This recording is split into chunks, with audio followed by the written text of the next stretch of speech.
Je sais plus ce que je voulais dire. Vous avez un nouveau message.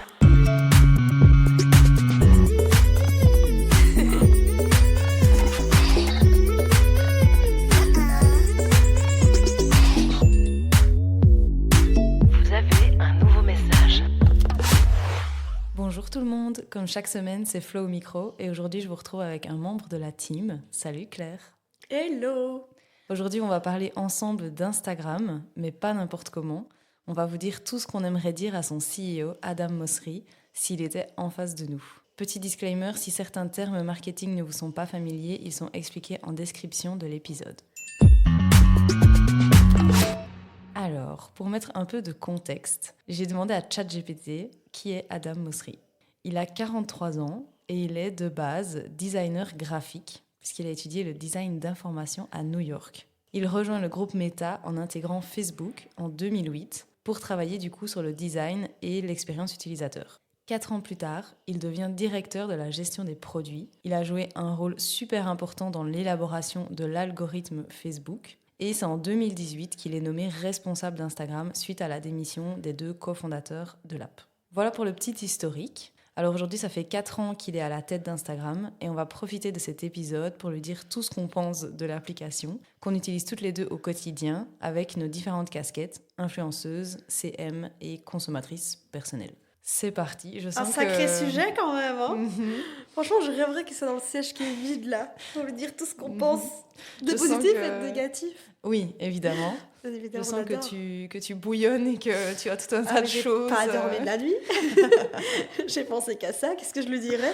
En vrai, c'est une bonne réflexion. Alors évidemment, pour pas partir de rien, on a fait une petite liste des points à aborder. On va aussi aborder évidemment l'algorithme. On va parler des fonctionnalités de rêve qui n'existent pas et qu'on aimerait voir un jour arriver sur l'application. Donc c'est parti. Bon, on va commencer du coup par les mises à jour. Les fameuses mises à jour. Fameuses mises à jour qu'il y a tout le temps. Et c'est un premier point pour moi, qui sont attribuées de manière complètement aléatoire. Complètement. En fait, là, il y a plusieurs points. Il y a l'attribution de manière aléatoire. Mhm. Et j'ai l'impression qu'elles sont à peine attribuées à quelqu'un que l'autre va commencer à la voir, qu'en fait, ça a déjà changé. Oui, Elles sont beaucoup trop rapides. Ils font des tests bêta sur différents groupes d'utilisateurs en envoyant la mise à jour à tel groupe de personnes pour voir comment ils réagissent. J'ai l'impression que tu n'as déjà pas le temps de t'habituer à une nouvelle façon d'utiliser l'application, qu'en fait, ils se disent « Ok, non, ça marche pas, on change. » complètement. Mais les gars, genre les sondages en commentaire, ils les ont supprimés 3 semaines. Mhm. Mais pourquoi tu les as supprimés 3 semaines en pleine période de Noël où j'en avais besoin, Oui, oui. alors que tu l'as remis après? Enfin, c'est trop bizarre. Complètement. Pourquoi mon compte, qui a 15 ans, j'imagine, avec vu Mhm. que je l'ai créé en même temps qu'Insta. Mhm. Donc j'ai créé mon compte Insta il y a 15 ans. Sur mon compte Milky d'influenceuse, je n'ai aucune mise à jour. Mhm. Aucune. Zéro. J'ai pas celle de l'année passée. Je viens seulement d'avoir les audios populaires, pour te dire. Oh, punaise. Sur mon nouveau compte, qui est lié à mon compte Meta, je l'ai créé via mon compte Milky, le compte de la maison. Donc il a peut-être 1 an et demi, 2 ans. J'ai les mises à jour genre dans la seconde où elles sortent. Oui, c'est ça. Mais alors que les 2 comptes sont liés. C'est le même utilisateur. S'ils se basent sur un groupe d'utilisateurs, on est la même personne. On a le même Complètement. compte Meta. Oui, Je ça comprends j'ai pas. remarqué que c'est les comptes les plus récents qui avaient toutes les fonctionnalités. Et pareil sur Atelier Milky, on a un compte hyper actif, on publie tous les jours sur tous les formats. Et quand il y a une fonctionnalité, on doit attendre des semaines et des semaines pour l'avoir. Alors que, du coup, je trouve parfois on manque un peu de crédibilité parce qu'on n'a pas cette fonctionnalité qu'on voudrait utiliser, on voudrait la conseiller aux gens, on voudrait faire des recommandations par rapport à ça, et on l'a pas. Ouais. Et limite, elle disparaît, tu l'auras jamais. Oui, exactement. Parce qu'ils Ben, vont trop vite. En fait, là, le feed rectangle, on l'a Oh. pas sur Atelier Milky. Et du coup, c'est voir ce que ça donne. Il faut aller sur le compte de Maison Réelle. Mais Oui, je l'adore tellement, moi, ce feed. Enfin, au débat, mais j'aime trop. clairement. Je comprends pas les gens qui ont la haine. C'est tellement mieux. J'ai l'impression que les gens qui ont la haine, c'est les photographes, en fait, surtout. J'ai l'impression qu'il y a vraiment un groupe. On voit tellement mieux leurs photos. Oui, C'est à mais la donc, du coup, Pinterest. oui, mais les photos, par contre, horizontales, parce que je pense que c'est encore un format fort Mais bon, apprécié faut du arrêter de photographe. vouloir mettre des photos horizontales sur Instagram. Ça n'a jamais été le cas. Ça n'a jamais été le cas, clairement. Mais en tout cas, c'est le retour de Tess. Après, il fallait pas être sur Instagram pour mettre des photos horizontales déjà il y a 15 ans, donc les gars, Complètement. vous avez un problème là. Moi, j'avoue que j'adore ce nouveau feed. Je trouve que c'est beaucoup plus actuel. Complètement. C'est beaucoup plus aéré, c'est plus esthétique. Enfin, L'information ressort beaucoup mieux. clairement. C'est plus digeste. À Format fond. carré, tout condensé, tout. J'ai l'impression d'être dans une boîte trop petite pour moi, tu vois. Complètement. Mais je ressentais ça aussi des fois quand je faisais les visus pour Atelier Milky, que je vais mettre un max d'infos dans le carré central du visuel. Je disais, mais ça va jamais rentrer. C'est galère. C'est trop. En plus, ça simplifie vraiment le travail de CM. T'as un format, basta quoi. À fond. Mais pour revenir à ces mises à jour, vraiment, moi, ça me rend folle parce que, en fait, il y a trop de mises à jour. Mhm. Trop de mises à jour. C'est-à-dire que je veux bien qu'il faille améliorer l'app, se positionner par rapport à d'autres, mais à un moment, posez-vous, faites des choix long terme. On teste ça, certes, mais en fait, Mosseri, il annonce ça comme en mode, c'est l'application maintenant, c'est ça. Mais si tu regardes ces vidéos d'aujourd'hui, celle d'il y a 6 mois, elle dit l'inverse, tu vois, elle annonce une mise à jour tout à fait opposée. Peut-être qu'il faut attendre avant de faire des annonces, de faire tes tests. Je sais pas, en mode, ou bien tu dis, on fait des tests, mais c'est pas définitif. Mais tester plus de 2 mois. Ouais, c'est clair. Moi, je trouve aussi, comme tu dis, il y a beaucoup de mises à jour. Et donc, du coup, il y a parfois plein de petites mises à jour, de plein de fonctionnalités dont on pourrait clairement se passer. Ça change pas du tout notre utilisation de l'app. Alors qu'il y a d'autres grosses mises à jour, par exemple le feed maintenant qui est fait, qu'on attendait depuis longtemps et qui voyait pas le jour, quoi. Je suis hyper d'accord, on a l'impression qu'ils font, c'est un peu comme des politiciens. Ils noient le poisson autour de petits trucs hyper, genre les gens peuvent réagir dessus et après le reste, ce qui est important, avoir de la visibilité, que son audience voit son contenu, ça par contre on n'en parle pas, on n'en parle jamais. On n'en parle jamais de l'audience qui suit quelqu'un. Mais par contre, venir mettre un feed pour voir ce que tes amis ont liké dans tes reels, super, on s'en fout. On s'en fout. On s'en contrefout. Qui Vraiment. utilise ça? Personne, en fait. J'ai été voir hier soir, juste pour me dire par curiosité, j'étais là, qu'est-ce que je m'en fous de savoir ce que mes amis aiment? Je m'en fous en fait, moi j'ai envie de voir ce que moi j'aime. Je sais pas, ça n'a aucun intérêt ce truc. Oui, clairement. Et en plus, je pense vraiment que personne n'utilise ça. Enfin, qui va cliquer là au-dessus? Dans ta consommation personnelle, tu es en train de regarder du contenu et puis tu vois cette petite bulle au-dessus. Oh, j'ai envie de savoir ce qu'elle a liké. En plus, niveau expérience utilisateur, quand j'ai vu ça, je me suis dit, ah, c'est les gens qui ont liké cette vidéo-là. Donc ça ne marche pas, déjà. Et avant, je sais pas s'il est encore là, t'avais aussi, là, plus ou moins à droite ou à gauche, le feed contenu produit à proximité de toi. Et ça, par contre, c'est super intéressant, je trouve. Parce que du coup, nous, on est à Bruxelles, on cherche des adresses à Bruxelles. Moi, je consomme ce feed à fond. À proximité, enfin, pas de manière régulière, parce que du coup, je sais même plus s'il existe encore. Mais si, je pense que ça existe, c'est quand t'es dans le fil Reel. Ouais. Et en haut à gauche... Désolée. Non, il est plus là. Mais en haut à gauche, si tu cliques, t'as pas un petit roll-up comme ça? Ah si, mais pas dans l'Explorer. Du coup, il faut être vraiment dans le feed Reel. Oui. T'as à proximité, voilà. Mais c'est vrai que ça peut être pratique. Note. Bah du coup, là, dans ce roll-up, j'ai un feed note en plus. Ok, on découvre une nouveauté tu en vois, direct. genre inutile. Complètement inutile. Feed note, c'est du coup un feed de Reel où il y a des notes de gens en dessous. Ok, on s'en fout complètement. On s'en fout. Mais tu vois, c'est ça, ce genre de petite mise à jour comme ça. On s'en fout, c'est ridicule en fait. Tout le monde s'en fout, personne ne va voir cette mise à jour. Mais personne ne va aller cliquer sur Reel, vu que niveau expérience utilisateur, il n'y a rien qui t'invite à cliquer, il n'y a même pas une petite flèche vers le bas. C'est ça. Il n'y a même pas un burger menu. Clairement. Comment tu te dis, je vais aller cliquer sur Reels en tant qu'utilisateur qui ne consomme pas, voilà. Enfin en tant qu'utilisateur lambda, pas CM quoi, où t'explores tout, tu cliques partout et tout. Ouais, personne. Donc voilà, on commence fort. Moi, il y a un truc qui me dépasse aussi sur Insta, c'est les bugs qui durent. Genre, il y a des bugs qui durent pendant des mois. Il y a une époque, il n'y a pas si longtemps, maintenant c'est enfin réglé, quand tu publiais un carrousel de photos, tu avais la même photo qui se mettait 10 fois. Ou alors, des fois, tu avais juste un écran noir qui se mettait 10 fois. Mais c'est quand même tout le principe de l'application, c'est de publier du contenu. Donc, quand ça se publie, pourquoi ça bug? Et pourquoi ce bug, il dure 1 an? Enfin, moi, j'ai vu ça. Méga longtemps. En fait, tu savais plus publier un carrousel sans le recommencer. C'est ça. Ça a duré, 6 mois, non? Oui, ça a duré super longtemps. Et en plus, quand tu supprimes un contenu pour le republier juste après, toi comme moi, on sait que ça ne fonctionne pas. Moi, c'est le genre de truc qui me dépasse parce que je me dis, mais ils font quoi en interne? Ils en sont conscients quand même, c'est pas possible, tu vois. Pourquoi est-ce qu'ils arrangent pas ce genre de bug? Oui, puis je crois pas qu'ils lisent pas tous ces commentaires. Enfin, tout le monde en parlait de ce truc des carrés noirs. Et c'était vraiment chaque publication. Et parfois, tu devais recommencer 3-4 fois. Enfin, le temps que tu perds. J'ai l'impression que parfois, chez Meta, ils sont vraiment dans le monde des bisounours. C'est que, je sais pas ce qui se passe dans leur bureau, mais en tout cas, ils ne lisent pas la vie des gens. Quand tu regardes les commentaires sous les publications de Mosseri, les threads, les tweets, c'est quand même rarement du positif. Alors on est d'accord, les gens préfèrent râler qu'être contents, Oui. mais pourquoi ils n'analysent pas ça? Pourquoi ils réagissent jamais à tout ça? Surtout que Mosseri, il fait comme s'il était hyper accessible, à faire plein de vidéos, avoir un canal, etc. Vrai En fait, influenceur. voilà, vraiment. Mais en fait, il parle et puis il se déconnecte de l'appli, quoi. Carrément. Carrément. Bah, parfois, il fait ses petits Q&A, Mhm. mais à part ça, répondre aux commentaires et tout, interagir avec son audience.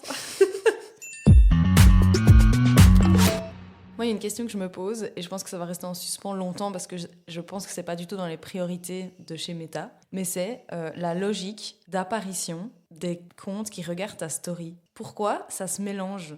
Pourquoi la première personne qui regarde la story, elle est pas en premier et puis après dans un ordre chronologique? Quand j'ai vu que t'avais mis ça dans tes trucs, dans tes notes, je me suis dit, ça c'est Flo la stalkeuse qui va voir qui a regardé ses stories, mais elle veut savoir dans quel ordre, qui la regarde en premier pour voir qui est le premier intéressé par son contenu. Non, mais tu te demandes jamais ça, toi? Bon, j'avoue que j'ai tellement de gens qui regardent mes stories Oui. que je m'en fous. Évidemment. Je regarde jamais qui a regardé mes stories, j'avoue. Mais je peux imaginer que dans un comportement dans une analyse plus personnelle, t'as envie. Je pense que ceux qui apparaissent en premier, donc quand tu ouvres la petite bulle œil, donc les 10 premiers noms, c'est ceux qui sont les plus au taquet sur ton compte. Oui, je pense aussi. Je pense que c'est comme ça. Ils sont classés par ordre de taquettitude. Oui, mais moi, tout un temps, je pensais que c'était peut-être aussi les comptes avec lesquels j'interagis le plus. Je pense que c'est l'inverse, c'est les comptes qui interagissent le plus avec toi. Ben, moi, je pensais que c'était les comptes avec qui on interagit mutuellement, quoi. Tu vois, genre, tu vois. Non, mais t'as d'office des comptes qui interagissent plus avec toi et dont tu t'en fous. Tes stalkers, ils vont interagir blindés avec ton compte.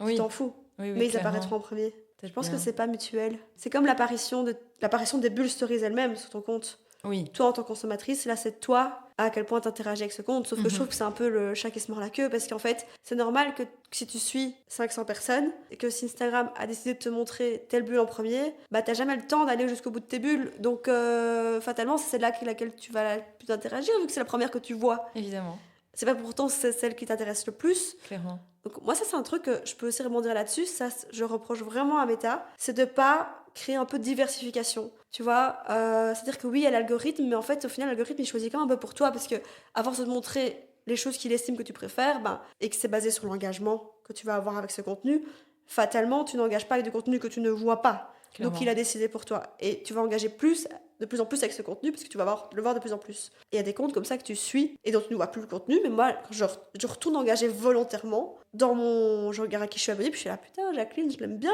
pourquoi je vois jamais son contenu, et je vais interagir et elle revient. Mais à quel moment elle a disparu? Alors certes peut-être qu'elle a moins posté, peut-être qu'elle a été moins active, du coup on sait bien elle est remise derrière, mais je trouve qu'il devrait avoir dans cet algorithme un peu un remélange, tu vois, je sais pas, tous les mois il remélange un peu pour voir si tu réagis à d'autres choses. Et je trouve que, par exemple, par rapport à TikTok, il va avoir plus tendance à te proposer des choses un peu random que tu sais pas encore que t'aimes bien. Alors qu'Instagram, dès que tu rentres dans une boucle algorithmique trop forte, enfin c'est bon, j'aime bien les chats, mais j'aime pas que les chats.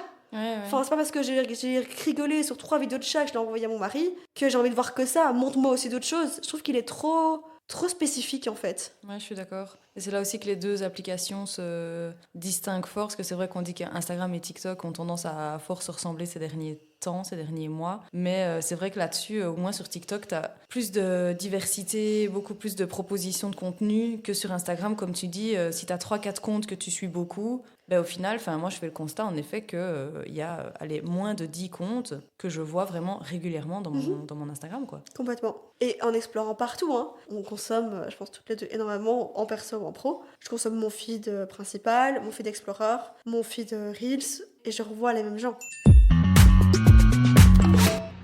Donc là, je vais m'adresser directement à Mosseri, j'aimerais bien qu'il soit plus cohérent, parce que... Et là, je parle vraiment des mises à jour récentes de 2025, donc ils veulent remettre la création au cœur du contenu, l'originalité, blablabla. Et après, le paramètre qui est pris en compte, c'est le paramètre principal, c'est le nombre de cents. T'es là, mais ça n'a pas de sens en fait. Du coup, fais des algorithmes. Oui. Fais un algorithme où, en tant qu'algorithme, tu décides de mettre en avant un contenu parce qu'il est super créatif, parce qu'il est super original, etc.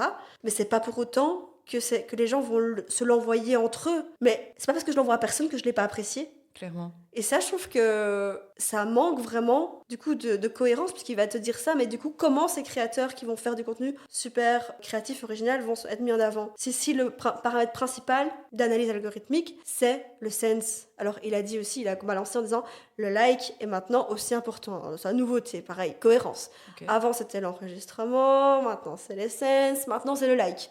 Le like dont on n'a pas parlé depuis 100 ans. C'est clair.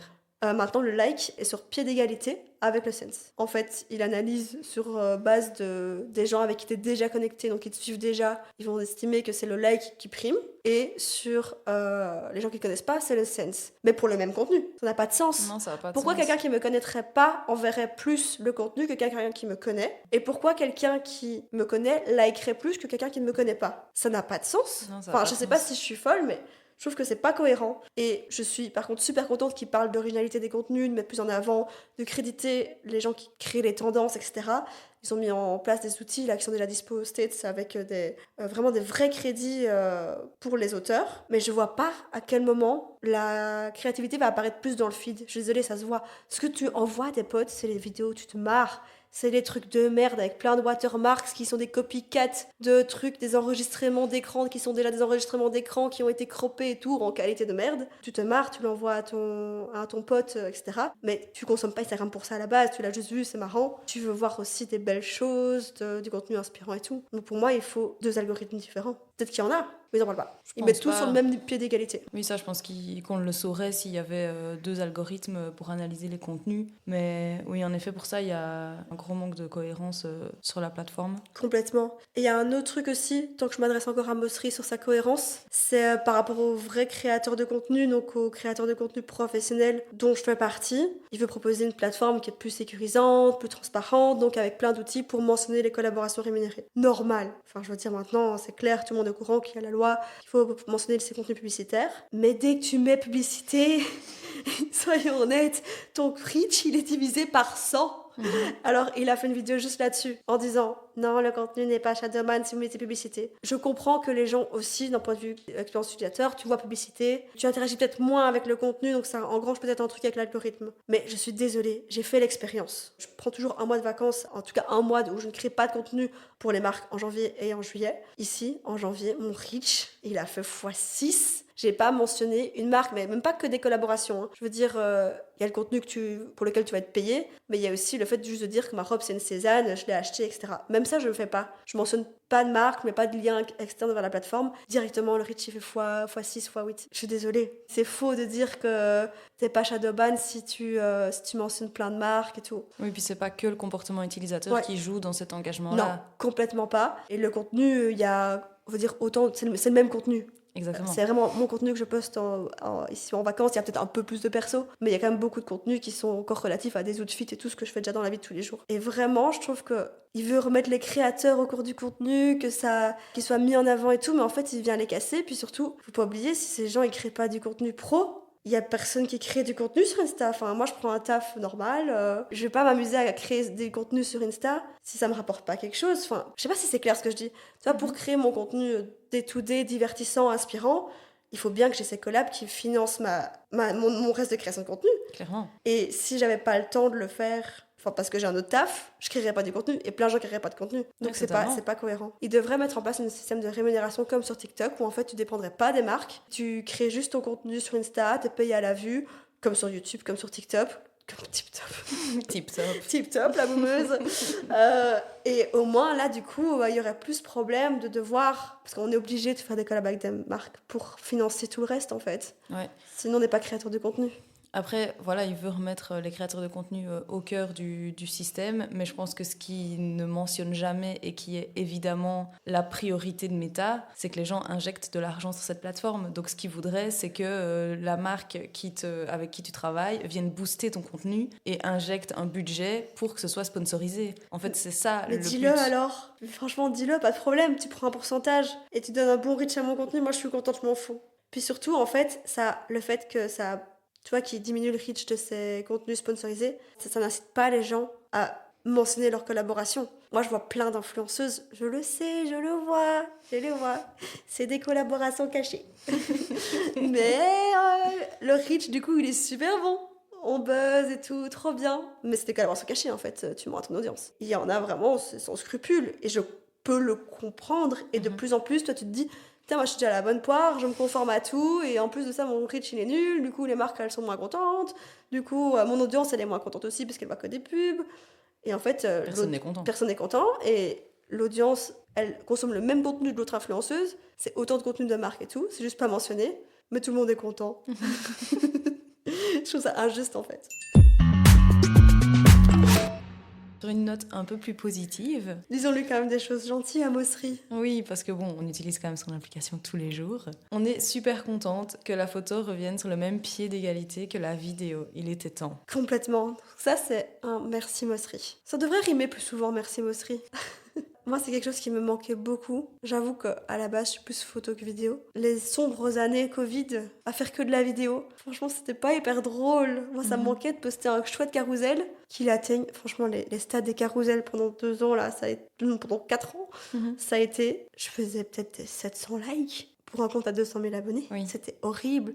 Si je faisais parfois 20 000 reach, 20 000 personnes touchées avec mon carrousel, j'étais contente. Maintenant, mes carousels ont autant de reach qu'avant et que mes posts vidéo. Ouais, clairement. Et ça fait plaisir. Je le vois aussi sur Atelier Milky, on met beaucoup plus de carousels dans le calendrier édito qu'avant parce que les résultats, ils sont fous. Bah oui, complètement. Et je pense que les gens retrouvent aussi la passion du contenu un peu plus posé. Tu vois, un carrousel, tu peux le regarder à ton aise, tu peux regarder les détails. Les vidéos, là, snack content qui vont vite et tout. Je pense que les gens sont fatigués. Je suis d'accord. Puis je pense que Instagram et TikTok se rapprochent sur plein de points et donc je pense que Instagram essaye quand même de se démarquer comme il peut en revenant un peu aussi à ses premiers amours entre guillemets, c'est-à-dire la photo et le contenu statique. Mais en fait, il devrait arrêter de s'inspirer TikTok parce que c'est ce qu'il faisait avant. C'est limite une TikTok qui s'est inspirée en mettant en avant super fort les carousels. Ça cartonne sur TikTok aussi. C'est hyper chouette à regarder, même si le design, j'ai jamais compris pourquoi il faisait pas d'effort sur cette mise en page des carousels. Mais c'est seulement en disant j'ai vu sur TikTok que finalement les carousels ça a refonctionné, je vais relancer les carousels sur mon application. Ton application, c'est une application de partage de photos. Clairement. Pourquoi à la base t'as pris cette décision? Alors on est d'accord, chez Meta ils sont 1 milliard, pas le pauvre Mossery qui prend la décision tout seul. Ne lui en voulons pas trop. Le pauvre, c'est vraiment le punching ball de Meta. Ils l'ont vraiment mis, ils l'ont pris, ils l'ont mis, lui ils s'en prend plein la figure.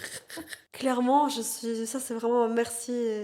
On s'éclate, continue comme ça, Mossery. En fait, c'est un peu tout ou rien aussi, j'ai l'impression, sur Instagram, des fois. Ça a été vidéo, vidéo, vidéo, vidéo. Et là, j'ai l'impression qu'on va vers ce truc de photo, carrousel, en mode, il faut plus faire que ça. Complètement. Mais en fait, nous, tout ce qu'on veut, c'est juste un équilibre À fond. de plein de choses. Et il arrête pas de dire aussi dans ses vidéos, oui, mais les gens, leur comportement change, etc. Oui, le comportement des gens change, mais il change pas en 2 jours, Jackie. Donc c'est bon, c'est toi qui influe aussi sur le comportement des gens, parce que les gens, ils adaptent leur comportement à ce qu'ils consomment. Donc si tu leur proposes ça, sans blague que leur comportement il change. Donc oui, on est plus sur des comportements hyper engagés comme on a pu avoir au tout début de l'app. Bon, moi je faisais 40 000 likes sur mes posts. Clairement, on like beaucoup moins, on commente beaucoup moins, on n'a pas envie de rendre public ses actions, etc. Mais c'est bon, c'est quelque chose qui est valable depuis déjà 5 ans. Les gens, ils vont pas rechanger tout demain, tu vois. C'est clair.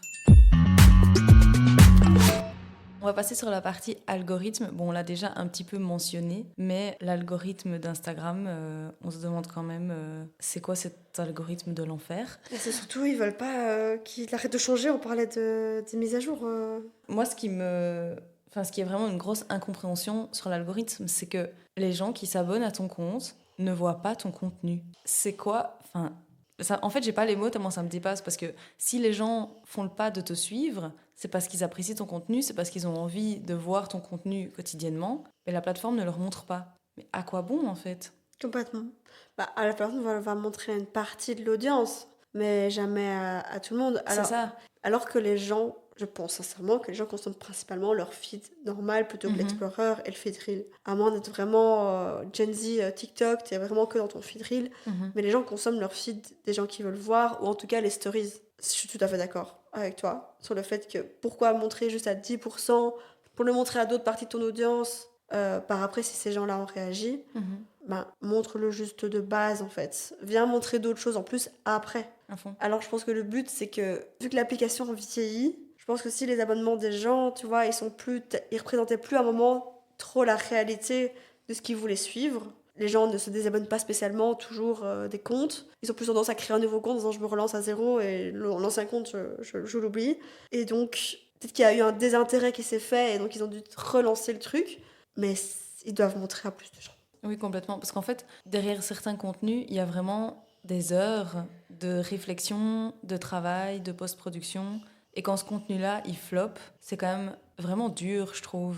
Parce que des fois, tu peux faire un carrousel photo dump avec juste 10 photos que tu as prises sur ta semaine à l'arrache avec ton iPhone. Tu vas faire blinder de likes, de vues, de commentaires. Et puis tu vas faire une vidéo qui te prend une journée de setup, une journée de montage. Et tu vas faire 3 vues. Et t'es là...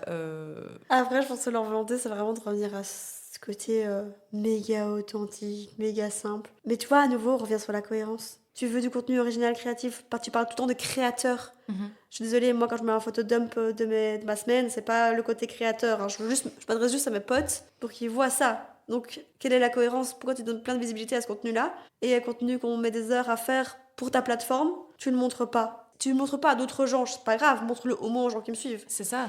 Alors, je suis d'accord que dans une grosse audience, t'as 10 000 abonnés, tout le monde se connecte pas tous les jours sur Instagram, certes. T'as plein de comptes qui sont plus actifs, certes. Mais viens pas me dire qu'il y a que 10% de ces gens qui sont actifs. Il y a quand même une grosse tranche, 30-60% qui sont encore actifs, qui sont abonnés à moi une fois. Viens leur montrer le contenu, s'il te plaît. Complètement. À nouveau, TikTok, c'est sûr. Quand tu vois ce TikTok, tu t'abonnes pas. Non, du moi, tout. Moi, je m'abonne à personne. Moi non plus. Je regarde mon pour toi, c'est mes amis en fait. Mon feed perso, c'est mes amis. Et mon pour toi, juste ce que TikTok décide que j'ai envie de regarder. C'est ça. Et j'apprécie beaucoup. Oui, moi aussi. Mais je m'abonne à personne. Et j'ai l'impression que sur Instagram, il tend vers ça. Sur mon compte d'influenceuse, ma stratégie n'a pas été trop mauvaise l'année passée. Tous les mois, on faisait une vidéo qui buzzait avec plusieurs millions de vues. Au moins une. Donc plusieurs millions de vues, mais parfois des vidéos qui ont fait 12, 13, 15 millions de vues. J'ai pas gagné 100 000 abonnés. Hein. J'ai gagné peut-être sur l'année, je crois qu'on a fait plus de 10 000 abonnés, avec des contenus qui ont fait en tout des centaines de millions de vues. C'est... Après, c'est peut-être l'expérience, c'est peut-être le comportement utilisateur, ça. J'avoue, peut-être que les gens sont comme TikTok, ils s'abonnent plus, ils consomment juste du contenu. Ils apprécient, ils se disent pas j'ai envie d'en voir plus de cette personne. Oui, complètement. Après, je pense aussi qu'en tant que créateur de contenu, on a tendance à tout le temps faire des nouvelles choses et peut-être qu'il faut plus répéter. On en parlait tout à l'heure d'ailleurs. On en parlait justement. Répéter les formats, en fait, c'est un format qui buzz, répète-le. Mais moi, en tant que créateur, on parlait d'originalité et tout, ça m'amuse pas en fait. Oui, non, du tout. Je le répète 2 fois parce que voilà, mais faire tout le temps la même chose, c'est pas le but d'un créateur. Le but d'un créateur, c'est d'innover tout le temps, de faire de nouvelles choses, d'expérimenter. C'est ça, et puis si tu répétais tout le temps ce format, imaginons même tous les mois, est-ce que c'est ça qui fait que les gens vont venir s'abonner à ton compte pour voir ce format tous les mois? Le même. Je pense c'est pas. C'est boring. Complètement. Méga boring. Parce que justement, avec Instagram et encore plus avec TikTok, la proposition de contenu que tu as chaque jour, c'est un truc de fou, le flux de contenu, justement, tu as accès à tellement de contenu. La personne qui fait tout le temps la même chose, est-ce que tu vas aller t'abonner à ce compte? Non. Non, parce que je me dis que si je veux le revoir, c'est que tu vas me le remontrer. Oui, complètement. Mais du coup, il n'y a pas vraiment de conclusion à ça. Il n'y a pas vraiment de conclusion. J'ai l'impression que l'algorithme d'Instagram restera toujours un peu notre ennemi. Non, dis pas ça. Dans les formations, on dit que c'est notre allié. Oui, c'est notre allié. Parce que nous, parce qu'aussi c'est notre travail et qu'on a le temps, entre guillemets, de l'analyser, de s'y adapter, de faire nos stratégies. C'est un travail de titan. Voilà, c'est un travail de tous les jours, quoi. Moi, je pense que c'est pas notre ennemi. En fait, je pense que... Amour et haine, tu vois. Voilà, comme tu le dis dans le premier épisode, c'est vraiment une relation amour-haine. Oui, je pense que ça peut vraiment être ton ami sur certaines choses, parce que du coup, ça va être ton ami pour... Si tu as vraiment compris comment il fonctionnait, tu peux vraiment faire en sorte que ton contenu soit vu. Mais c'est pas pour autant que ton audience va toujours augmenter, que tu vas toucher les personnes que tu souhaites toucher, et que ton business va fonctionner, en fait. Donc moi, je pense que c'est ton ami pour que ton contenu soit vu, mais peut-être que c'est quand même... Tu sais, c'est genre un mauvais ami, quoi. C'est un faux ami. Dans ton dos, il t'envoie un gros couteau. Parce qu'il montre ton contenu à des gens qui te connaissent pas, qui s'en foutent. Mais par contre, le montrer aux gens qui t'aiment bien, il le fait pas. Ah bon. Donc c'est peut-être un mauvais ami. Mais moi, je veux croire que ça peut être notre allié. Je pense juste qu'ils expérimentent trop de choses, qu'on n'a pas toujours le temps de s'adapter. Puis c'est éreintant en fait. Tu sais qu'il a aussi fait, Mosri, une vidéo sur le burn-out de la création de contenu. Il se rend compte que les gens n'en peuvent plus de créer des contenus, parce qu'il faut toujours se renouveler pour cet algorithme. Donc en fait, qu'ils se décident. C'est clair. Comme ça, on peut être un peu tranquille. Ça peut être un ami longue durée. Pas Oui. un ami un jour, un ennemi le lendemain, un ami Mhm. un jour, un ennemi le lendemain. Et on peut créer une vraie relation. T'en penses quoi? Toi, Pense tu aussi. persistes à dire que c'est ton ennemi? Non, mais bon, après, moi, je suis social media manager et je pense que je dis au moins une fois par semaine, je déteste Instagram. Alors que, évidemment que j'adore Instagram, mais c'est vrai qu'il y a toutes ces petites choses qui nous compliquent la vie, en fait, et pour tout ce qu'on vient de dénoncer, il y a plein de choses qui pourraient être faites autrement, et j'ai beaucoup de frustration, je pense, par rapport à l'utilisation de l'application de manière professionnelle. Je pense que c'est dur. Et imagine nous, en tant qu'agence marketing digital, c'est dur. Oui, Mais je me mets à la place de toutes ces marques qui doivent se développer c'est ça. sur les réseaux, qui n'ont pas les moyens d'engager une agence pour se faire ça pour eux. Nous, on a nos clients voilà, réguliers, on va changer la strat tous les 3 semaines pour leur donner un max de visibilité. Mais quand c'est déjà ton travail à temps plein, de juste travailler, de juste faire ce que tu sais faire, C'est ça. faire tes gâteaux, faire tes cookies, Mhm. poster sur Instagram, c'est un truc... Que En tu fais en plus, plus. tu vois, t'as pas le temps de réfléchir à tout cet aspect stratégique. Et te tenir au courant, en fait, de tous les changements. Ouais, de ouf. Et j'avoue qu'ils parlent jamais de la partie professionnelle Instagram. Mhm. Tu vois, ils parlent jamais des marques qui utilisent Instagram. Non. Ils parlent de créateurs, mais c'est pas très clair. C'est des créateurs. Mhm. C'est quoi un créateur selon Mosseri? Ouais. Petite question de fin. C'est quoi un créateur, Mosseri, pour toi? À fond. C'est un créateur de contenu au sens influenceur? Ou c'est Jackie qui poste ses photos prises à l'arrache au téléphone? C'est ça. Il y a une grosse soupe là. Oui, une grosse soupe. Une grosse soupe digitale. Même dans notre tête, j'ai l'impression que ce podcast c'est une grosse soupe. Tu trouves pas? Complètement. Mais après, je savais que cet épisode partirait un peu dans tous les sens parce que je pense qu'on a toutes les deux beaucoup de choses sur le cœur par rapport à Instagram depuis de nombreuses années. Et donc, c'était sûr qu'on allait un peu vider notre sac. C'est pas pour autant qu'on n'aime pas l'application. En fait, c'est ça qui est horrible. Oui, On adore l'application, moi j'adore poster. moi aussi, j'adore. Mais je trouve que, putain, le côté émotionnel, montagne russe, Complètement, c'est ça. genre, je poste un truc vendredi, oh gros flop et tout, enfin le contenu il est chouette, Mhm. c'est un contenu de marque. Là, j'annonce une collab ambassadeur et tout, c'est quand même un chouette projet, la vidéo elle est vraiment cool, on a vraiment mis du temps à la truc, la vidéo est dans ma DA, enfin faut dire, Mhm. c'est bien pensé. Elle devrait fonctionner, mais genre, elle a démarré, elle avait 4000 vues. Dans l'heure, j'étais là, waouh, c'est chaud, j'ai jamais eu ça, pourquoi Ouais. 4000 vues dans l'heure? Ouais. Parce que j'ai mentionné telle marque. Enfin... Et puis hier, je poste un contenu que je teste en mode nouveau format, etc. Super. Pas dans la tendance, mais un petit mix de tendance et tout qui me correspond aussi, mais c'est dans la même vibe que l'autre contenu. 100 000 vues en 12 heures. C'est le même contenu, c'est la même vibe, y a rien qui change. C'est filmé tous les deux à l'iPhone, Ouais. etc. Il y en a juste un, c'est pas publicité. C'est ça. Et donc à ce côté, en mode... Ouais, je suis trop contente, genre j'ai été dormir, j'étais contente. Ouais. Et alors que 2 jours avant, j'étais en dépression en mode putain, qu'est-ce que je vais dire à la marque? Qu'est-ce que je vais pouvoir remettre en place comme stratégie pour remettre en avant ce contenu dans les prochains jours, pour que les gens le voient? Alors que j'ai aucun commentaire négatif. C'est-à-dire que quand je l'ai repartagé plusieurs fois dans les jours qui ont suivi, il y avait de nouveau des vagues de commentaires en mode trop bien, trop chouette, j'adore ce produit et tout. Si les gens l'avaient vu à la base, C'est ça. ils auraient réagi. Mais il a fallu que je les touche par d'autres biais stratégiques. Et je les mets à la place de ces marques qui n'ont pas le temps de faire tout ça. C'est Et clair. qui savent pas comment elles peuvent faire. Complètement.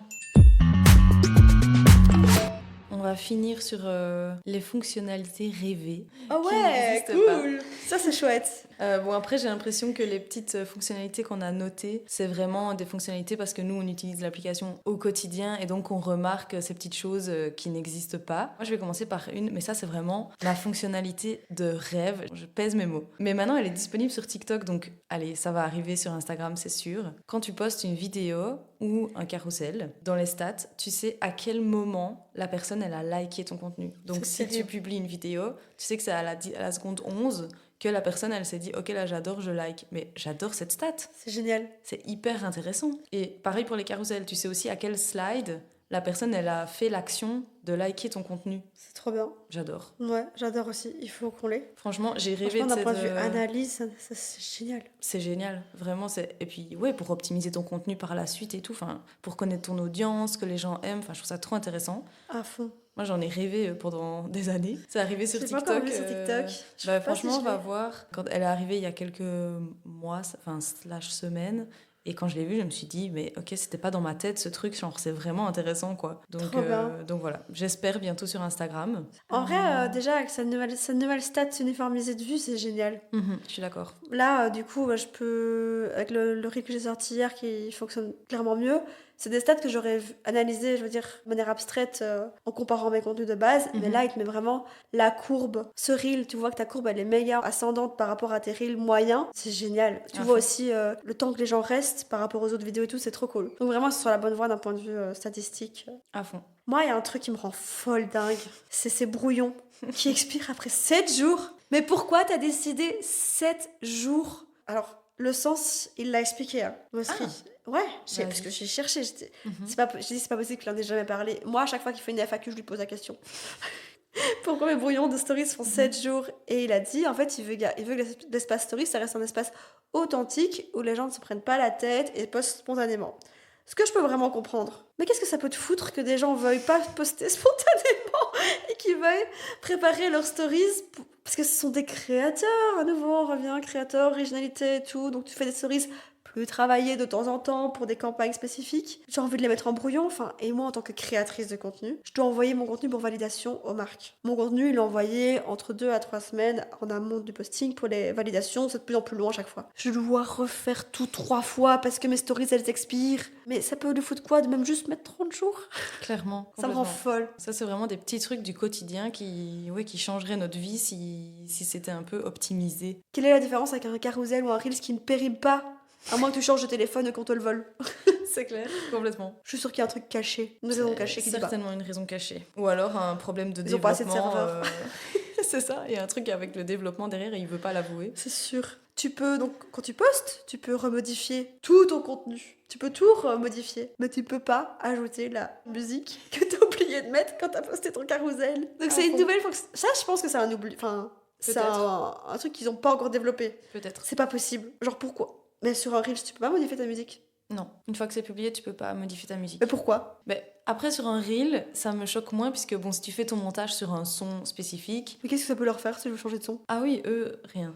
J'avoue, j'ai pas d'explication à ça. Mais c'est vrai que l'ajouter par contre sur une photo ou un carrousel, bah, je vois pas pourquoi on pourrait pas le faire quoi. Enfin... Après, c'est une nouvelle fonctionnalité de mettre un audio sur un carrousel. Ouais. Donc Moi, je pense que peut-être oublié de le mettre. voilà, c'est peut-être en cours de développement de pouvoir l'ajouter par la suite. Mais c'est vrai que ça m'est déjà arrivé aussi. Et des fois, du coup, quand j'ai ma petite tâche de posting, je m'écris toujours attention, ajouter l'audio parce que Ah sinon mais t'as je trop l'oublie. raison. Moi, enfin, c'est tellement nouveau que j'ai pas du tout le réflexe. Enfin, on n'a jamais mis de musique sur les carousels, donc j'oublie à chaque fois et à chaque fois je poste et moi j'ai directement de l'interaction et je suis là. Ça fait 5 minutes, j'ai déjà des likes, j'ai déjà Ouais, des commentaires, je peux ouais. pas supprimer. Non, non. Et en fait, je sais que j'ai bousillé du coup le reach Mhm. à des non-followers. Ouais. Il l'a clairement dit d'ailleurs. Mhm. Petit conseil, ne publiez pas de carousel sans musique, n'oubliez Ouais. pas. Ça augmente vraiment le reach et on l'a Mhm. vu, notre post le plus liké. Ouais. Sur Atelier Maker 2024, il avait de la musique. Clairement. Bon, on va finir l'épisode avec cette dernière fonctionnalité rêvée. Ah Et ouais. là, vraiment, je pense que tout le monde, tout utilisateur rêve de cette fonctionnalité. Avoir une prévisualisation de son feed avec ses brouillons. Complètement. Mais j'ai l'impression qu'ils en ont parlé il y a quelques années, mais genre on a oublié, on a fait semblant. Alors qu'à nouveau, ils peuvent pas nier qu'il y a 100 000 apps qui en ont fait leur business. Complètement. Et ils aiment pas les gens qui font du business sur leur dos. Donc pourquoi ils le font pas? Je suis d'accord. À nouveau, pas cohérent. Pas du tout Je suis sûre que cohérent. c'est un truc d'authenticité, les gens restent spontanés et tout, mais à partir du moment où tu me dis que c'est l'originalité des créateurs et tout que tu veux mettre au cœur de ton contenu, laisse-les faire les choses bien. Montre-leur des jolis brouillons, tu peux voir dans ton feed à quoi il va ressembler et tout. Mais là, moi, un truc qui me perturbe dans les nouvelles fonctionnalités, je sais pas si tu as vu, j'imagine que tu as vu, c'est qu'on va pouvoir déplacer les photos pour refaire son feed. J'ai vu. Mais ça, par exemple, toi, je trouve ça chelou. Moi aussi. Ça, je trouve ça chelou. Parce que, limite, à nouveau, les fonctionnalités dont on s'en fout. Voilà. C'est-à-dire que, en fait, si j'avais pu prévisualiser mon feed avant, peut-être que je devrais pas les regarder après. Tu vois? Exactement. Donc en fait, pas dans l'autre sens, mais correctement mes brouillons, et après, j'aurais plus à les bouger. Eux, on en Comment revient ils à vont ça. gérer ça? C'est ça, ici la prévisualisation du feed, c'est vraiment un besoin. On en revient à ce qu'on disait au tout début de l'épisode, c'est qu'il y a vraiment des besoins des utilisateurs qui sont pas du tout pris en compte et qu'à la place, ils font des mises à jour complètement random et complètement inutiles, quoi. Complètement, je suis hyper d'accord. Tu vois, on pourrait croire que nous, en tant que CM, c'est un besoin qu'on a en tant que professionnel et qui s'en foutent. Mais n'importe qui poste sur Instagram, en fait, n'importe qui poste sur Instagram aime bien voir, enfin, même si t'es sur ton compte perso, t'aimes bien voir ce que ton feed va donner. À On fond. est sur une application esthétique. Ouais. Donc, clairement, ça, J'espère qu'ils vont le faire. Je vais lui mettre plein de commentaires tous les jours. Bon, on va finir l'épisode là-dessus. En tout cas, je pense qu'on a bien vidé notre sac toutes les deux. Ouais, mais on adore Instagram quand même. On adore Instagram, évidemment. C'est vrai que l'épisode est peut-être un petit peu négatif, mais c'est juste qu'on met le doigt sur plein de choses en l'utilisant au quotidien, mais on adore Instagram. On poste quand même. On continue de poster, on continue de consommer. Donc voilà, c'était juste l'occasion de dire au CEO d'Instagram un petit peu tout ce qu'on pense, mais on continue de vous donner plein de conseils pour utiliser Instagram, puisque justement, comme tu le disais, il y a plein de gens qui n'ont pas le temps de se tenir à jour comme nous on le fait, et donc c'est aussi pour ça qu'on est là sur notre compte Instagram, c'est pour vous donner plein de conseils. On vous donne rendez-vous la semaine prochaine pour un nouvel épisode de Social Kids. Ciao!